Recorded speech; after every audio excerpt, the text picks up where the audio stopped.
Hi, I'm Deb Kinley, and today we're welcoming our new city manager, Scott Ochoa, and we'll have lots of interviews with some of our Board of Trustees and our administration, and of course, Mr. Ochoa. So behind me, you can see the bartender is getting ready to set up for today, and we've got a beautiful presentation of food here, so stay tuned for more.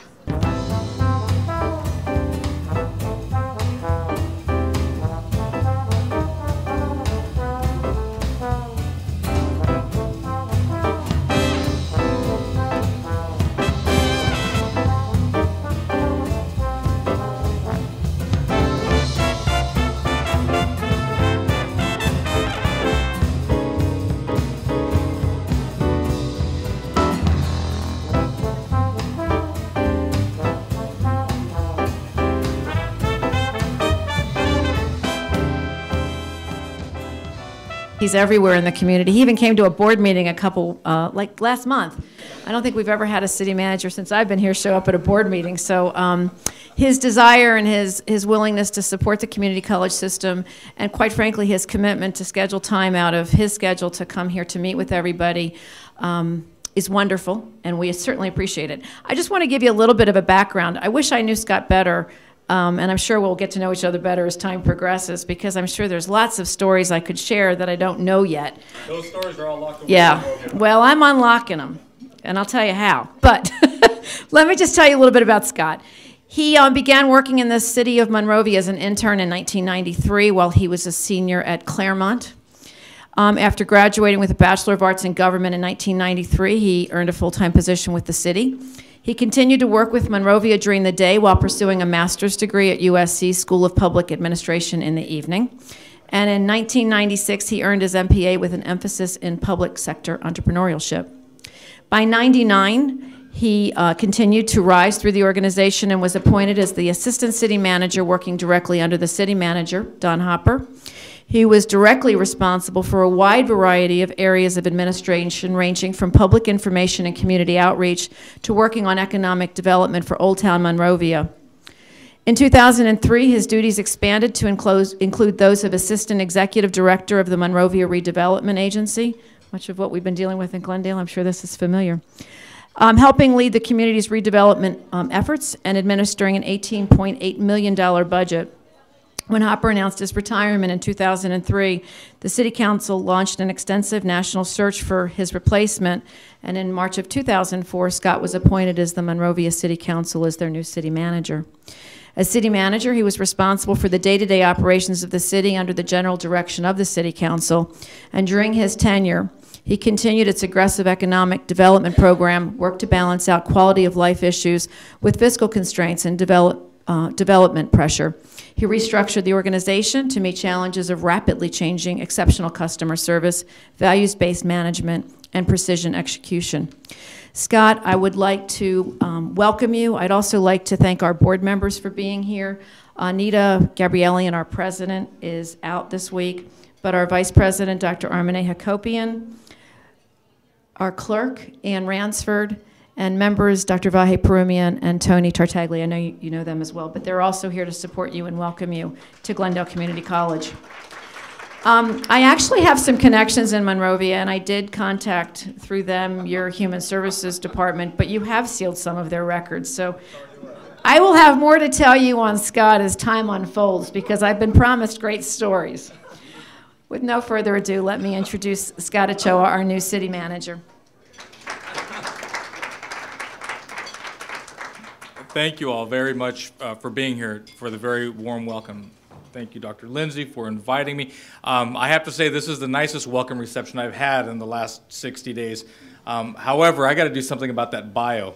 When you've heard it as many times as I have, you start to think, first it's kind of funny, like, your mom wrote the bio or something like that. And then pretty soon you start to listen to it one time too many. It's like, Wow, what an arrogant! I'll tell you, I have enjoyed this time, this transition period, coming to Glendale and meeting so many people. But you know, I find that sometimes in these types of transitions, you start talking to folks almost in like a shorthand, and I have to catch myself. I had talked with Dr. Lindsay early on. I think I even mentioned it earlier today.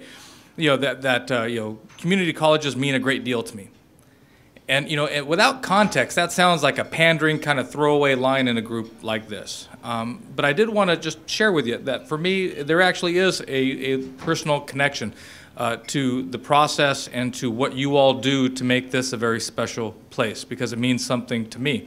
My mom was Zusa High School product back in the a little while ago, and and she, as many Latina women at that time, didn't see herself going on to college, although she had a great affinity for learning and education and a great propensity for learning. Instead, she got her beauty certificate. And my dad's a carpenter, and he pours concrete, and that's what he did, and she was a beautician. But at some point, it just wasn't really very fulfilling. Well, as I'm going through the Head Start program, she volunteers her time as an aide. And as the teacher, or the aide rather, for Head Start in our class started to miss or get sick or whatever the case was, they would ask my mom to go and fill in for her. Well, she found she had a knack for it. But they said you need to have some formal training to go along with it. So where did she go? She went to Citrus Community College. Right? And as time went on and her skills more fully developed and the opportunities arose, she was able to go back to Citrus, and she went back again and again and again. Well, I left the preschool, and then my sisters went through, and then my sisters, whenever my mom would leave, either because our family was growing, she would at that point come back, and Citrus was always there. The community college was always there for her. And she became, that was her gateway to becoming an educator and really providing for our community, not just our family. So it does mean a great deal to me. It's something I'm immensely proud of, that story for her. I love this idea of being the city manager of Glendale. This is my dream job. This is where I always wanted to be, and as fate would have it, as luck would have it, I was able to get here a little bit quicker than I originally had thought.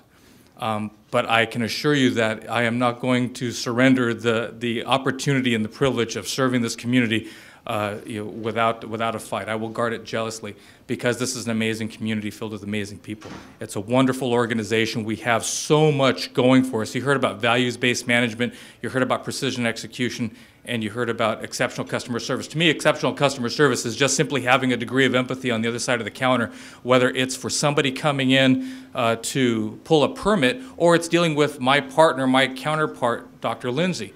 How would you want it? If I was in your shoes, what would you want from me? And to be able to put yourself in that position, that means a great deal, I think, because you're able to anticipate, you're able to solve problems. When we look at values-based management, what is important to us as a management team? Integrity, honesty, open and meaningful communication, having a level of trust with members of the community that we can actually speak meaningfully and talk about things as opposed to talking around things. Because ultimately, the best way out is always through, in my opinion, as Robert Frost had once observed. The idea for us is to be able to solve problems in real time. That means real partnership and collaboration. That means that we have to share those values, and even more difficult than that, we actually have to live those values. We can't just talk about them. You have to observe them and what you see from me. And then precision execution, this notion of how we do things matters. Not just what we do or even why we do it, but how we do it. Performance measurement, making sure that we deliver on the value proposition to all of our customers and to all of our partners for that matter. Those are the things that I espouse as a city manager. Those are the things that I would hope bring value to you as a partner for the city of Glendale. And I almost said City of Monrovia right there too. I got to watch that because that's happened before. But I do have the opportunity now, especially before the cement dries in my transition into this new role and this new organization. So believe me, when Dr. Lindsay says I have been at a number of different events, number of different places, it isn't just to say hi and to let you see me and me see you and try to remember your name and you try to remember my name and all that works. No, the reason why I'm there is because I want to hear and I want to ask questions. I want to know how as well as know why. Because it's going to have an impact on how we do business. Going forward, we were talking earlier, the future is ominous with respect to the redevelopment question, with respect to the state funding that's coming to support education, be it primary education or post-secondary education, and what happens to cities, what happens to counties. But I refuse to believe that we are chained to this notion of either guns or butter. At some point, I think we have to be able to swallow hard and say, okay, we're going to go for the guns and the butter. We are going to be able to provide an investment in education and still provide those municipal services for the other 12 hours of the day that we have either young adults or children out there in our community. Not to mention the adults that come back for in-service job training through institutions like this. There is a way to move forward. I'm convinced. I'm an optimist by nature, but I'm not a Pollyanna. I do believe that there are solutions to problems, but they do come not very easily, but they can happen if we work together. It sounds kind of corny, but it's the truth. And I've seen it happen, and I've been able to be a part of larger, bigger solutions in very unique and special communities. And I think Glendale is simply a very large, small town. And so that does bode well for our partnership. So in any event, I just wanted to say thank you very much. Thank you for letting me come here. Thank you for feeding me. I've gained the freshman 15 all over again. I told my wife before we got the job, I said, I'm down to about 199. I'm back there, almost fighting weight. Not really, but I haven't seen 199 since forever. Well, that was about 65 days ago. At this point, forget about it. So I do have the Downtown Dash coming up. So I'm trying to get back in training and make sure that works right. In any event, I'd be happy to answer any questions that you might have. And if not, then I'm happy to feed my face and have some good times and discussions with you.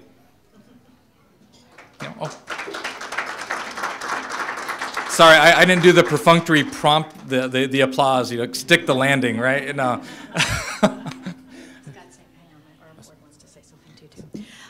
In case you haven't picked it up, not only is this man amazing and driven and ambitious and dedicated, he is a lot of fun to work with, a lot of fun. And I think we're just going to have an amazing partnership, and I would like to thank you. And on behalf of the board, Dr. Armane Hakopian would like to just say a few words again, thanking you for joining us today.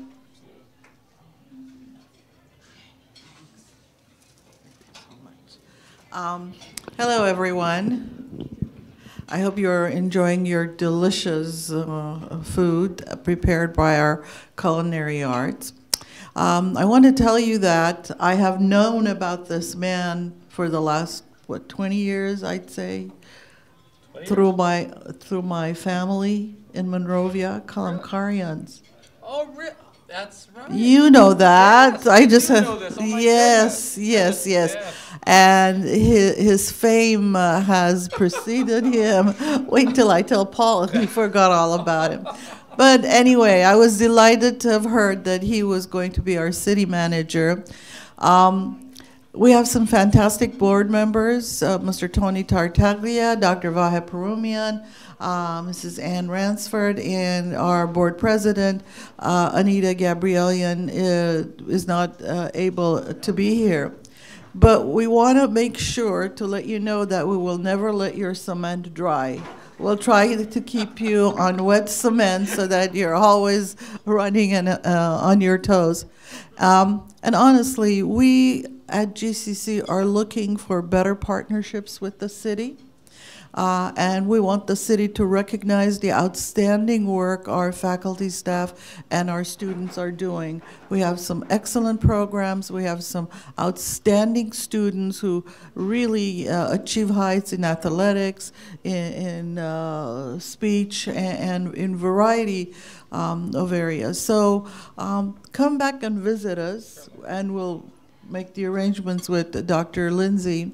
And you know, this is a jewel city, and we're the diamond in this jewel city. So on behalf of everyone, we just want to thank you and tell you we look forward to better partnerships with the city. Certainly.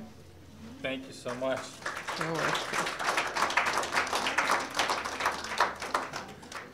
Well, on that note, then I suppose, I'm sorry?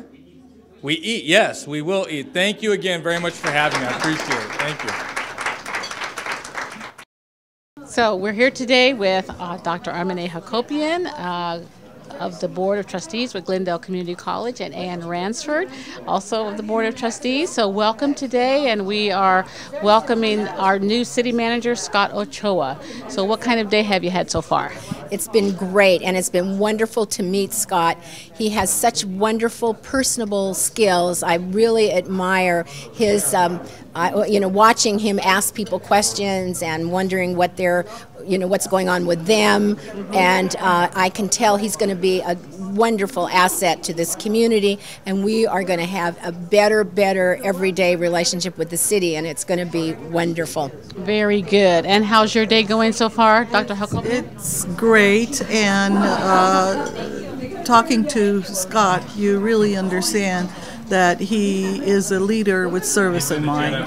He talks to everybody, he listens, and we have told him today and also prior days that we are looking for a better relationship with the city, and we hope for more recognition for the outstanding things that are going on at GCC. We have outstanding students, programs, our faculty and staff really shine, and we want them to shine all the way to the city council and city council meetings, and we're going to try harder as well to do it. So this is a two-way street to be successful. But we're delighted that from his busy schedule he was able to come and enjoy the food that our culinary arts students have so generously prepared. The food was wonderful, yes, and they do a great job here in the Culinary Arts Division. So thank you very much, ladies, for taking time out of your day to talk with us. You're very welcome. Thank you. So right now we're talking with the Glendale Community College President, Superintendent, Dr. Dawn Lindsay. Hello. Hi. And welcome to Scott Ochoa, the city manager. So how's your experience been with meeting him so far? I have been so impressed, and it's one of the reasons I wanted to get him onto the campus so he could meet our faculty and our staff, learn about our programs, and see how the city can continue to support us. I think this is the first time we've actually had a city manager come to campus to learn more about the college. So his willingness to be with us is quite a testimony to his commitment to this community. I'm very impressed with him also, and I liked his short stories about his mom and her attendance at the community college level, and so that was really great to hear. Well, thank you, Dr. Lindsay. Thank you. We're talking with Scott Ochoa, the new city manager for Glendale. How are you today, sir? I'm doing great. Thank you so much for asking.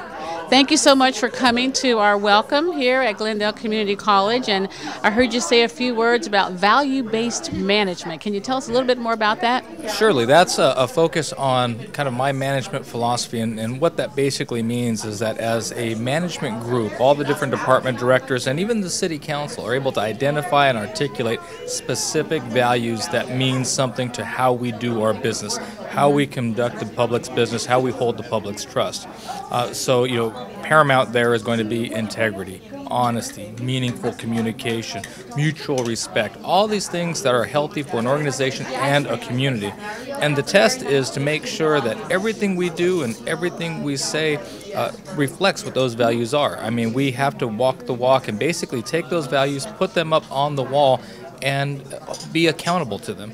I've found that works very well. People are up for that challenge because we make so many compromises in the course of our day. It's good to have something there that reminds you who you're supposed to be and who you want to be. Very good, very good.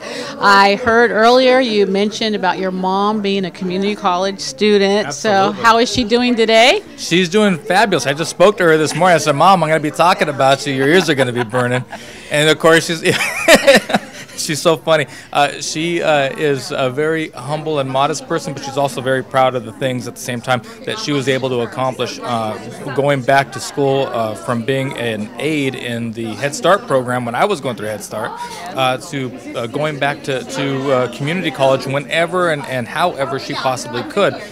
When family finances would allow, when as our family was growing and my sisters were born, she had to take off, but then she was able to go back. And really the moral of the story is that community colleges are there for the community when the community needs them. That's an amazing resource that I think doesn't get really discussed and advertised quite enough, but it made the difference not only to our family, but to all the kids that my mom was able to teach, and she is a renowned teacher, or was before she retired. That's great. That's a great story. And I do agree with you. The community is what the community college is all about, and we can come and go and start and stop and keep on learning, and it's never too late to learn. Never. Like the saying goes, it's never too late to become what you should have been. Should have been. Okay. So what are your sweeping views and vision for the City of Glendale?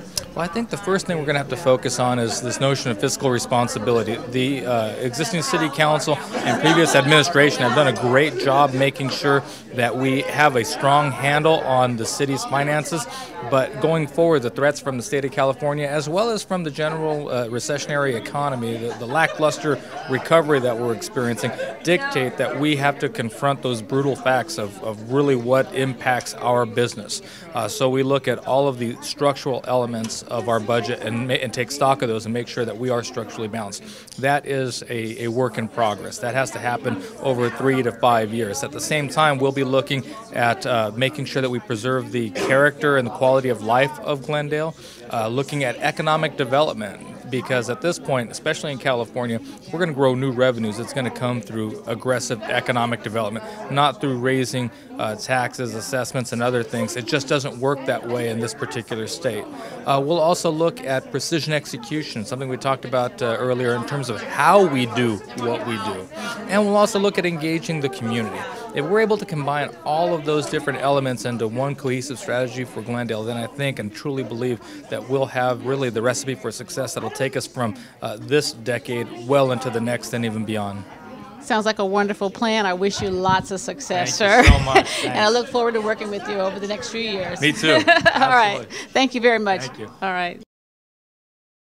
We are in the Culinary Arts kitchen today with Chef Andrew Feldman. Hello. How are you today? Very well. Dr. Lindsay, the college president, wanted to host a meeting, kind of an intro meeting with Mr. Ochoa, Yes. just to keep the lines of communication open and introduce members of the college staff to some members of his Glendale staff.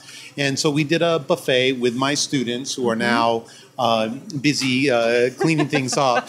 And we actually did two buffets. We did a Latin style buffet, and we also did a Mediterranean style. We wanted to reflect Glendale. Yes, yes. And we had almost 50 guests, members of the college and community, and I thought it went really well. And my students seemed to be benefiting very nicely from the leftovers of our event. But events like this that we do at the college are a great opportunity for students to get hands-on experience, and that really is the critical feature. Yeah. We don't learn by watching TV. We don't learn by watching someone else do it. We learn by doing it ourselves, and especially with a CTE, career in technical education, it has to be hands-on. And so in a program like ours, students have the opportunity through our Wednesday lunches, through catering events, as well as through our regular lab classes, to get those critical hands-on skills, which will lead them to jobs or job promotions. So it's a combination of technical skills through hands-on, as well as those skills that students get from lecture-based classes having to do with purchasing and cost control and restaurant management and sanitation. so they can be the professionals of the future. The best thing that I think students get, one of the best things, is the customer service experience while they're not, after the food is cooked and it's already out and ready to go, and may I help you? Do you need some more of That this? is such a critical part of the guest experience. You can have the best food and the most beautiful ambiance, but if the service is lacking, that's what people come away with. That's and right. and that's those soft skills are not easy to teach. I mean, we all have different cultural backgrounds and expectations, and what I may think is good service may be different than what you think or a student thinks. So we have to kind of bring some type of normative way of thinking about it. And we do that through our Wednesday restaurants and catering events as well as our classes. But you hit on a key point, and when guests complain about their experiences in restaurants in particular, it's not always the food. Sometimes it's the lack of service that's really critical. So another key feature. Today's presentation was beautiful, Chef. I thank you for that. Yeah. I wish I could say that I woke up this morning, I didn't know anything, and I showed up, and it just all happened by elves. But really, so much planning goes into this, and it's a function of experience. So many of the professionals who teach at the college, especially in my division, technical division, we've all been professionals for many years. So we bring all that experience to the table, so to speak, and that gives us legitimacy. No pun intended. No pun intended. But it gives us legitimacy in the eyes of our students because they see that we know how to do it, and when we do it and they see it and there's a rationale for the way we present food, it's not just to make it appear pretty, but so it can be served in a way where everybody gets the same portion and it still is attractive from beginning to end. Yes. Those things demand experience. And just watching TV Food Network, Paula Deen isn't going to show you that. Yeah. And I think from my experience here at the weekly lunches, everyone really enjoys them. They love the camaraderie that we have while we're able to take out an hour from our day and eat with our friends and coworkers and enjoy the delicious food that you give. You really hit on a key point, Deborah, because we live in such a hustle-bustle world right now, and we don't have that kind of collegiality where everybody sits down and eats at the same time. So having an opportunity at the Wednesday lunches gives everybody at the college, including people who in the outlying community, an opportunity to sit down together and learn something from each other while they're enjoying a well-prepared lunch that's done. And the lunches are prepared by my students, but there's a table service class that actually manages the restaurant. So not only do they have to set the restaurant, they have to take care of the guests, serve the food, take the money, write the orders. So this is getting pretty real world. And I would rather have them make a mistake there where we can kind of guide them in their more supportive atmosphere, then they go, to a restaurant, they make a mistake, that may be their last day. So this is a safe great environment. It is. It's a great learning environment. We could do many different types of menus. We have international classes that focus on different world cuisines, but usually the Wednesday restaurants are more American style menus. So we'll do like a Tex-Mex menu, we'll do a Hawaiian menu, we'll do a California menu, Bayou Blast menu. So even a Floridian menu. So I look at our map and I think, what kind of food comes from these areas, and what should students kind of learn about? Because if I said to students, what kind of food would you expect to find in Florida or the Caribbean, they're not going to know. But if we talk about it, we talk about the sources, the means of preparation, the food itself, and then they get to make it and taste it. Now they have some firsthand knowledge of what that food is about. And it really kind of completes the picture for them as aspiring culinarians, cooks and chefs to be, about what's out there and what they can learn. And it's good for us as colleagues, as faculty and staff to come to these lunches and say, oh, I remember when we used to have this when we were kids. Or I remember when my mom used to make this, or my grandma. So that's why I enjoy the Wednesday lunches. Usually during the fall, I do a soul food lunch, and that is a huge success. I know, it sells out before you can get there, hit the word reservation. I know, you got to get that on that email list, otherwise otherwise, you know, we have a limited number of seats. I know. But I think people look forward to certain restaurant days, like Soul Food Day in particular, but there are others as well.